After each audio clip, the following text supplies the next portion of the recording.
সারা বছরই তাদের দুজনকে জিম সেন্টারে দেখা যায়, কিন্তু তাদের বডির আসলে কোনো উন্নয়ন ঘটে না। না তারা সিক্স প্যাক বানাতে পারেন, না স্লিম ফিগারে আসতে পারেন। আমি বলছিলাম ডিজিটাল যুগের ডিজিটাল নায়ক বাপ্পি চৌধুরীর কথা এবং প্রাইমেটিভ যুগের অন্যতম জনপ্রিয় নায়িকা অপু বিশ্বাসের কথা। আপনি যদি তাকান লাস্ট 2 বছর ধরে বাপ্পি এবং অপু পুরো দমে চেষ্টা করে যাচ্ছেন তাদের নিজেদের বডিকে ফিট রাখার জন্য। বাপ্পি হয়তো চাচ্ছেন নিজেকে সিক্স প্যাক বানানোর জন্য, কিন্তু তিনি পারছেন না। তো যাই হোক, এদিক থেকে তারা ব্যর্থ, এটা নিয়ে কোনো সন্দেহ নাই।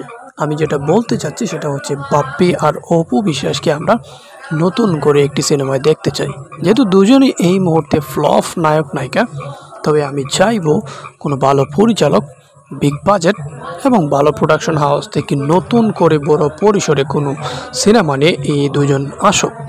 কারণ একটা দিক থেকে আমরা যদি দেখি যে দুজনই হিন্দু, আবার দুজনেরই চিন্তা ভাবনা একই রকম। সো যেহেতু দুজনের চিন্তা চেতনা একই রকম, আমি চাই দুজন নতুন করে আসুক, তাদের বড় ফ্যান বেজের যে একটা ক্ষমতা আছে সেটাও প্রমাণ হোক, নতুন করে নতুন হিট সিনেমা আমাদের ডিজিটাল ইন্ডাস্ট্রিতে বা নতুন স্বাধীন দেশে তারা উপহার দিক, সেটাই চাই। সো ভিউয়ার্স, আপনারা কি চান অপু এবং বাপ্পি চৌধুরী একসাথে আবারও সিনেমায় আসুক কি না?